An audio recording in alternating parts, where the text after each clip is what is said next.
Oke, kita kembali di session keempat of academic writing. We're talking about comparisons now, ya. Kita membahas tentang comparison sekarang. So, sebelum saya masuk ke comparisons, as I asked you before, there will be times when I need you to focus on studying. Okay, it won't be that long and boring, hopefully. But please bear with me for a moment, okay? Ya, ini termasuk momennya kita harus belajar. So, kita belajar sebentar. So, I will start by reviewing our last meeting, kohesi. Pertemuan sebelumnya kita membahas tentang kohesi. Sekali lagi, saya segera mengingatkan, cohesion itu menghindari repetisi, digunakan untuk menghindari repetisi. Ya, dan agar menghubungkan atau melinkkan kalimat sehingga tercipta kohesi, kesatuan, kepaduan dalam penulisan. So, untuk kohesi contohnya kemarin sedikit lah ya. Idealnya hanya ada satu subjek di kalimat pendahulu sebelum penggunaan reference words. Kita kemarin menggunakan reference words atau pronoun. Nah, idealnya hanya ada satu. Jadi sehingga kita di kalimat kedua menggunakan pronoun sebagai reference word-nya. Jika di kalimat sebelumnya ada dua subjek seperti yang kemarin contohnya Pablo Picasso dan George, kita jangan menggunakan he pada kalimat kedua untuk mereferensikan salah satu di antaranya, karena akan membingungkan. He itu maksudnya adalah Pablo atau George, gitu kan? Tetap menggunakan namanya. Yang kalau kita maksud Pablo, gunakan Pablo. Oke. So, untuk meeting kali ini kita akan belajar tentang comparisons, perbandingan.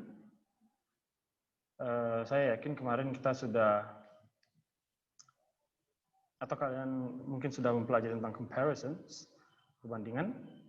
Ya, seperti yang saya bilang, minggu keempat ini kita belajar tentang comparisons, kemudian 5 dan 6 masih ada sedikit, habis itu ya, break.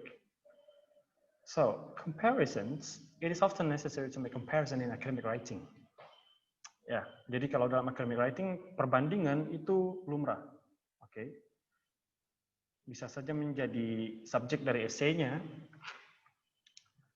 atau ya memberikan argumentasi dalam tulisan academic writing kita. Jadi, dalam tulisan academic writing itu tidak hanya kita satu pihak memberikan informasi atau opini dari sudut pandang kita, tapi juga memberikan data yang lain dan kita membandingkan agar terlihat bahwa kita memang benar-benar tidak memandang dari satu sudut pandang. Oke. Ya. Pertama, kita akan belajar tentang structures of comparisons. Sedikit ini contoh sederhana. Some studies are based on comparison. The purpose of the study is to compare Chinese and American consumers on their propensity to use self-service technology in a retailing setting. Dan contoh berikutnya lah, ini struktur sederhana perbandingan, tapi kita tidak akan belajar pada konsep yang ini, tapi yang lebih sederhananya lagi.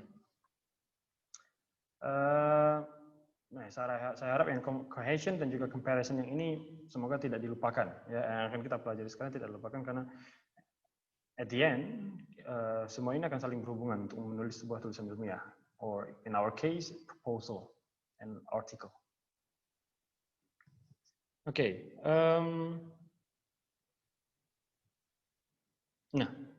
Two basic form of comparative, saya rasa ya, ini sudah dipelajari sebelumnya. Larger, happier. Kalau dia lebih dari 2 atau 3 suku kata, kita tambahkan more. Seperti ya, contohnya big, bigger, biggest, right? Nah, ini bentuk sederhana comparative. Ini bentuk normalnya, big, bigger itu komparasinya, biggest itu superlatifnya. Sekedar merefresh lah. Oke. Nah, seperti tadi, ini bentuknya satu suku kata, big. Kalau dia lebih dari 2 atau 3 suku kata, kayak difficult atau beautiful, kita pakai more, beautiful sebagai bentuk komparatif. Kalau yang lebih tinggi kita menggunakan most. The most beautiful woman in the world is bla bla bla bla. Oke. Nah, yang kita pelajari bentuk lebih dalam tapi sederhana dari bentuk comparison ini adalah penggunaan adverbs. Ya, kali ini kita akan pelajari tentang penggunaan adverbs. Di situ ada contoh sedikit: slightly, marginally, approximately, considerably, significantly, and substantially. What I want you to do now is to translate the meaning of each word. Ya, kira-kira artinya apa? Ya, ini saya disebut modifier juga. Letaknya di awal sebelum adjective. Gitu. You can pause my video, find it in your dictionary, consult your dictionary for a while, find the meaning, kemudian ya catat sendiri. Okay. Now I would like to explain to you the simple meaning of these words. Yang pertama slightly itu ya kurang lebih artinya sedikit, secuil ya kurang lebih, slightly dan marginally kurang lebih sama. Kita langsung lihat contoh di bawahnya. Switzerland is slightly smaller than Holland. Swiss itu sedikit lebih kecil daripada Belanda, begitu kan? Slightly. Adjektifnya di situ sudah ada smaller, itu adjektifnya. Kemudian penggunaan slightly sebagai modifier di situ yang berfungsi sebagai adverbs itu menandakan bahwa sedikit lebih kecil, bukan cuma lebih kecil, tapi seberapa besar persentasenya atau kurang lebih ukurannya. Selain kecil itu ya sedikit lebih kecil. Oke, approximately sering digunakan mungkin approximately di situ artinya kurang lebih, kira-kira. Kalau kita tidak tahu pasti ukurannya kita menggunakan approximately. Kemudian considerably, significantly kurang lebih ini sama, perbedaan kata saja. Significantly kalau kita lihat dari kata dasarnya significant, noticeable maknanya atau terlihat. Jadi kalau perbedaannya lumayan terlihat, kita pakai significantly atau considerably. Oke. Nah, kalau terakhir substantially itu yang paling besar. Kalau ada, ini kan berbicara tentang comparison. Jadi kalau ada perbandingan dua hal yang ketika dibandingkan nampak dengan sangat jelas atau sangat besar perbedaannya, kita menggunakan substantially. Kalau lumayan kita pakai considerably atau significantly. Oke. Nah, seperti contoh di situ lah kurang lebih ya. Oke. Kalau contohnya misalnya perbedaan antara wajah saya dan Pak Wandri misalnya, itu substantially, sangat berbeda. Ya. Oke. So kemudian itu sedikit comparison.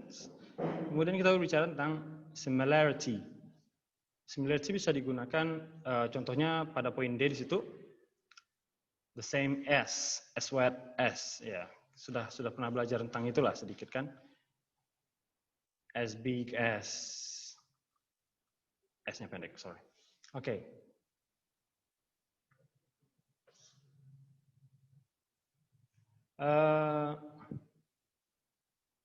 Nah, semoga sedikit tricky dan semoga masih ingat. Di poin yang paling bawah, dalam bentuk quantitative comparison, contohnya di situ, Britain is half as large as France. Nah, di situ maknanya as large as itu kan sama besarnya artinya. Britain sama besarnya dengan France atau Prancis. Di situ ada kata half di depannya. Berarti Britain itu besarnya itu setengah dari besarnya Prancis. Nah, kita tahu kalau half-nya dihapuskan di sini, Britain is as large as France, berarti besarnya sama. Kalau half berarti setengah dari besarnya Prancis. Berarti Britain itu ukurannya lebih kecil daripada Prancis. Nah, di contoh bawahnya ada twice. Twice itu maknanya dua kali lipat. Twice as large as. Twice as big as. Gitu kan. Ya, kita tahu lah bentuk kelipatannya. Satu itu once, dua itu twice. Kalau tiga, thrice? No, tidak ada thrice. Untuk lipatnya once, twice, kemudian 3 times, tidak ada thrice ya. 3 times, 4 times, sampai ada 10 times di situ contohnya. Oke, ini pernah saya jelaskan dulu, semoga masih ingat. Kalau tidak ingat ya saya ingatkan sekarang. Saya orangnya suka mengingatkan. Oke. Nah, now it's a practice time. I'll post it on Edmodo. Sebentar lagi mungkin. Silahkan kerjakan di sana. For now, saya akan jelaskan bahwa practice ini menggunakan tadi kita akan belajar menggunakan modifier, adverbs, sebelum penggunaan adjective. Nah, di sini ada tabelnya, kemudian silahkan dikerjakan A sampai E. Isi kata-kata yang hilang di situ, tidak mesti semuanya modifier. Ada beberapa kata yang memang harus dimunculkan di situ. Usual feelings. Oke. Next. Bentuk ketiga, form of comparison, bentuknya. Di situ kita lihat ada 3 contoh. Parisian property is more expensive than Roman. Property in Paris is more expensive than in Rome. Yang ketiga, the price of property in Paris is higher than in Rome. Kita lihat di situ perbedaannya adalah kalimat pertama dan kedua is more expensive than. Kalimat ketiga, bentuk comparison yang digunakan adalah is higher than in Rome. Kenapa? Bisa dilihat di penjelasan di bawahnya. Penggunaan higher atau low atau lower digunakan untuk mengkomparasikan abstract ideas. Ide yang abstrak. Contohnya rates. Contoh di situ. The birth rate was higher 20 years ago. Nah, karena rate tingkat kita menggunakan higher. Contoh lainnya apa selain rate? Bisa jadi situnya ada contohnya rate, bisa jadi price, bisa jadi juga percentage. Nah, seperti itu. Kalau tadi di atas, 2 contoh kalimat di atas, Parisian property in Paris, yang menjadi fokusnya adalah propertinya. Properti itu tangible, benda yang bisa dilihat, dipegang, atau diukur. Nah, kalau dia menggunakan property, kita menggunakan form bentuk more expensive. Kalau kita tidak tahu apa yang kita bahas di sini abstrak, rate, price, kita menggunakan high atau low. Nah, dan contoh di bawahnya. I'll skip to the next slide. Superlatif. Tadi sudah sedikit saya bahas, bentuk tertinggi dari bentuk perbandingan adalah superlatif. Kita menggunakan the most di situ atau the least, kemudian contoh kedua the most atau the fewest. Ini sih tidak masuk dalam bahasan saya, tapi ya saya munculkan sedikit. Oke, next practice B. Untuk practice B ini sama. For my student it is in Edmodo. Yang harus diperbaiki adalah each sentence contains one error. Errornya itu bisa saja missing, something missing, ada kata yang hilang, atau memang ada kata yang salah di situ yang harus diperbaiki, mistake. Misalnya kalimatnya sudah lengkap dengan semua katanya, cuma ada satu kata yang salah, seharusnya bukan kata itu ya, diganti. Kalau bentuk lainnya dari soal ini A sampai F, mungkin ada satu kata yang belum dimasukkan. Oke. Praktisi sama. Di situ ada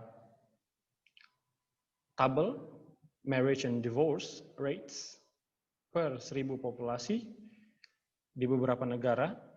Pelajari tabel tersebut, kemudian di bawahnya ada paragraf dengan kalimat yang rumpang. Lengkapi kalimat tersebut dengan kata-kata yang pas untuk dimasukkan. Bisa saja modifier, adverbs tadi, atau article, dan segala macam. Oke? Yep. I think that's all. So last one, a conclusion. Jadi ketika menulis akademis, daripada sekedar memberikan sebuah informasi dalam tulisan akademis, ini termasuk ke dalam nanti tulisan akademis yang akan kalian buat. Jangan cuma memberikan sebuah informasi saja, tapi tunjukkan bahwa kita menganalisa, namanya juga akademis gitu kan. Kita tidak hanya dari satu sudut pandang, tapi berbagai sudut pandang yang kita analisa, kita bandingkan, we compare, we contrast it, the information with others. Oke, menunjukkan similarities-nya, differences-nya. That way, dengan begitu, you can show your higher degree of understanding to be critical in writing. And that is awesome. Okay, thank you. Thank you, everyone.